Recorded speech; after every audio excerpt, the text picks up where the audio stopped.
เอาละครับวันนี้ก็มาเจอกับเราแล้วผมสำหรับกลุ่ม VIP 360แจกสูตรบาคาร่านั่นเองก็วันนี้เรามีสูตรที่จะมานำเสนอนะครับผมนี่สูตรเด้งขึ้นมาแล้วนะผมบอกแทงแบ็คเพเยอร์นะครับผมจัดไปเลยเต็มแม็กเบ็ด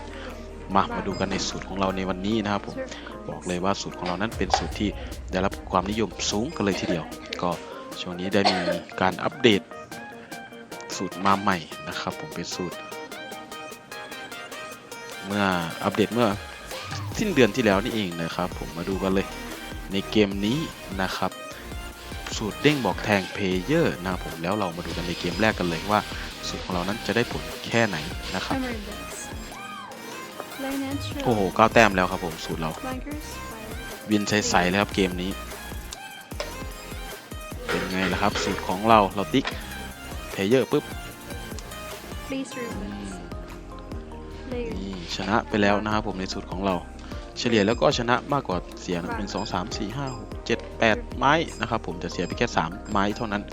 ยังได้กำไรสูตรเด้งบอกแทงเพลเยอร์แล้วนะผมนี่สูตรเด้งบอกแทงเพลเยอร์จัดเพลเยอร์ต่อครับผมในเกมนี้มาดูกันเลยว่า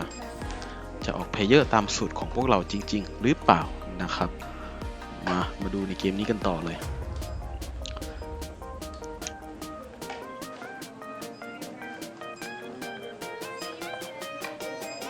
มาดูในเกมที่2กันต่อเลยนะครับผม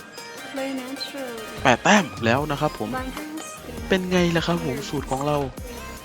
การันตีความแม่นบอกเลยนะครับผมนี่ติ๊กปุ๊บสูตรเด้งบอกแทงแบงเกอร์แล้วผมจัดไปในบ้านที่3อย่าลืมใครที่สนใจนะครับผมแอดไลน์เข้ามาสอบถามกันได้ใต้ลิงก์ด้านล่างนี้พบกับพวกเรา VP 360นะครับผมก็โปรโมชั่นดีๆนะครับช่วงนี้มีเพียบสะสมพอยต์แจกของรางวัลอีกมากมายเลยนะครับมาดูในเกมที่3กันต่อในเกมนี้นะครับก็วินกันไป2เกมแล้วนะครับเมื่อกี้แล้วมาดูในเกมที่3กันต่อสูตรของเราอย่าลืมนะผมแจกฟรีอย่างเดียวนะผมไม่ได้มีไว้ให้ขายนะครับผมในเกมนี้สูตรบอกแทงแบงเกอร์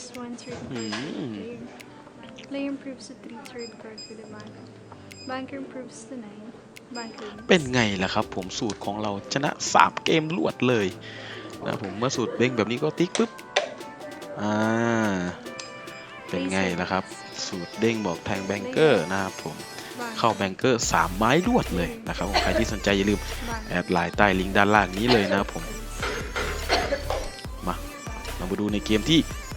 4ของเรากันต่อสูตรเด้งบอกแทงแบงเกอร์นะครับผมสูตรเด้งบอกแทงแบงเกอร์จัดไปอีกนะครับผมในเกมที่4ของเรามาดูกันเลย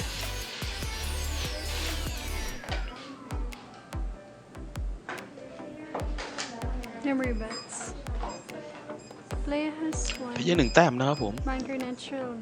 เป็นไงล่ะครับผม